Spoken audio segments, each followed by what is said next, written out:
Live from the Ken and Valerie Baker studio at WHYY, this is Studio 2. On Wednesday, February 25th, welcome, friends, on into the program. I'm Cherry Gregg.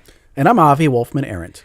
Americans lost $16.6 billion to online scams in 2024, a record high, with older Americans reporting nearly $5 billion of those losses alone. And scammers are not just small-time criminals. Oh no, there are scam centers that have evolved into industrial-scale global criminal enterprises, often run in forced labor camps across Southeast Asia. And so AI is supercharging scamming. They have scamming. They have voice cloning, deep fake websites, and social media platforms provide a critical portal between scammers and their victims. So today, we're going to revisit a show that we did back in November. It's one of our excellent show favorite shows. Yes. And we're going to dig into how the scam industry operates, who it targets, why enforcement is failing, and how to protect yourselves and your loved ones. This is something we deal with all the time. You probably, if you have an email address, you're probably getting all sorts of phishing scams, people trying to get you hooked. And so we'll talk about this. And our question of the day, we'd love to hear from you. Even though this is a rebroadcast, have you or someone you love been scammed or almost scammed and you want to share your story? You can email studio2@whyy.org and we will read your email later on in the show. But first, a trio of local news stories. Starting up in Quakertown, 5 teenagers are facing charges including aggravated assault after a clash in Quakertown between police and students who were protesting ICE. You might have heard about this incident. It's been widely covered. The video of it has gone viral. Still a lot of unanswered questions, though. Here's what we think we know. A group of students walked out of Quakertown High School on Friday protesting ICE. After they left campus, there was some sort of confrontation with police. It's a little unclear why police intervened. They initially said there were reports of disruptive behavior.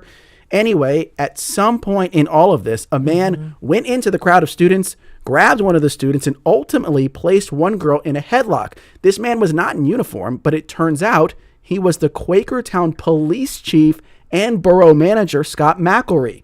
The students say they then reacted and, tussled with the man because they thought he was a counter-protester assaulting their friend. So there's still a lot to sort through, but again, 5 students have been formally charged now with charges including aggravated assault, which is a felony charge. Yeah, they're facing up to 5 years in juvenile detention. That's pretty serious. And I have to mention, according to reporting, 3 students were injured, one with a broken nose, another had to get stitches to their chin. And McElry, the sheriff there, or the police captain there, was also injured.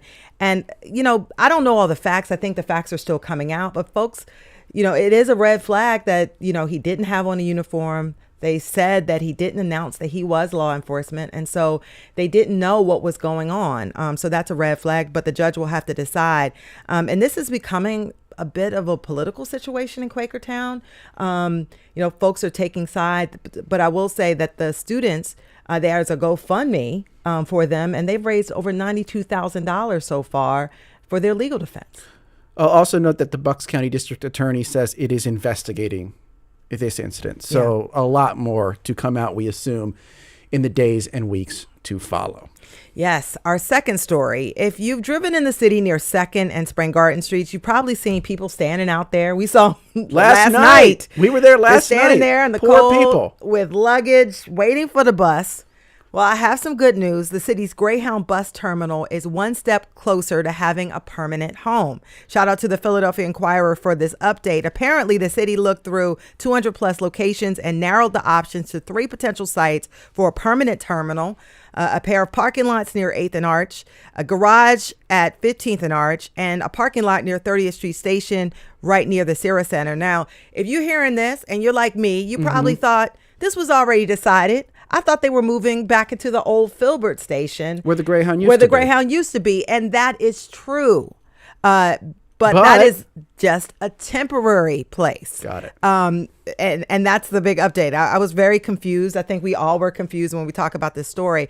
The old Filbert Street station was recently leased by the Philadelphia Parking Authority. It's being renovated right now. It's scheduled to open in May, just in time for the 250th anniversary celebrations. But again, it's not a long-term option. It's just a stopgap solution for passengers because, as I said, they've been standing outside, no place to eat, no place to sit. It's cold. Sometimes it's raining. They're literally standing underneath an overpass waiting for their buses. And so the thought is we'll reopen the old Filbert station. They can use that while we figure out where to permanently be long term, because the new location, whichever one they choose, will be owned by the city. That's a key point. The yeah, old one was owned by Greyhound.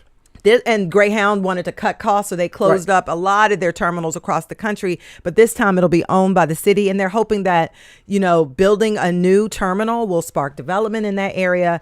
And, they're going to be having an open house tonight at the Independence Visitor Center. They want people to give feedback, find out more about the new locations, and weigh in. Yeah. I mean, it was a bit of an embarrassment. It has been a bit of an embarrassment for the city to not have an intercity bus terminal, given how popular that form of transit is.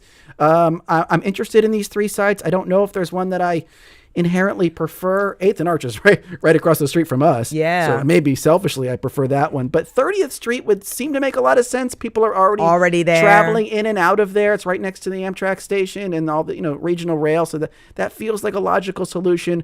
Reading between the lines in the Inquirer's reporting, it sounded like that one might be a little more costly. Mm-hmm. So and there's pros and cons to each of the locations. So, I mean, bottom line, it's nice to hear that they're moving forward with something that the city's going to own and can have some control over, and will give people a safe and warm place to wait for the bus. Because, I mean, we saw them yesterday sitting on with ice-capped brick wall. That was it. It was so sad. It was so sad. All right, story number 3. Yes. I don't know if this will make people sad or happy. Depends maybe on your political persuasion. So a Wharton grad and tax nerd bet his entire life savings against Elon Musk and Doge, and he won. Okay. This story comes via the Wall Street Journal. Alan Cole is a tax economist who went to the Wharton School at Penn, just like Elon Musk. A little Wharton v. Wharton action here. Like all of us, Cole heard the hype about Doge and Elon Musk slashing federal spending. Then he realized there was a prediction market out there where you could bet on whether or not government spending would actually go up or down. And he called Doge's bluff. With the blessing of his wife, Alan Cole bet every single penny of his life savings, $342,000, on the fact that government spending would still go up. And he won, and he ended up winning $128,000. Cha-ching. He bet it all. Cha-ching. The house. We talk about betting the house. He actually bet the house. And of course, government spending has continued to increase, even with the reductions that Doge did make. Overall spending still up. Smart man. Trump should have hired him and had him working in there. Maybe would have saved some jobs and a whole lot of political capital. But I got to shout out the fact that Cole got his wife's blessing before he bet the life savings. He's a wife guy. Yeah. And she knew her husband wasn't an expert on this, but he was making a well-educated guess. He was really smart about it. He bounced his thesis off a few smart people. Yeah. And they he knows all people. thought he would win, and then he bet the house, literally, and won big. My and concern won bigly. He won bigly. My concern would be that somehow the betting market would find some loophole to not pay out. But they paid out, and it all went well. And after taxes, it's because he's a tax guy. I mean, after taxes, it's still a good haul. It's a decent haul. It's a good return on investment, and it goes to show that slashing spending on bureaucrats' salaries or contracts is not going to reduce overall government spending, because so much of the spending is in Medicare and Social Security. When you have an aging population, it's hard to cut that.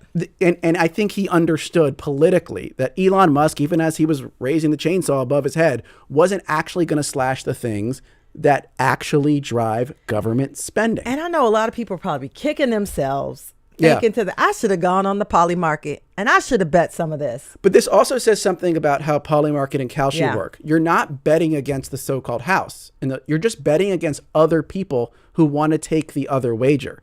So there's a bunch of people out there who are kind of the dupes in this situation, saying, well, I saw Elon Musk on TV or X, and I believed him. So I'll bet that he actually will reduce government spending. And all this guy Alan Cole is doing is just betting against their bet, right? Yeah. Because no like actual, old school betting service would put this line out there because they would know that they would lose. But an average person might take the bet just because They don't know, They yeah. saw Elon out there making all sorts of claims and saying, I believe Elon. And there you go. Well, congratulations to Cole. 128K. Not He might bad, get a not pool, bad. apparently. Not he might bad. get a pool. We have to say goodbye to our good folks on YouTube right now. We encourage you to go check out the rest of this episode as a podcast. The link is right there in the description. Show notes. And Yes. right now, let's tee it up. Yes, that does it for our trio of local news stories. And coming up, we're going to be talking about scams. We'll be right back.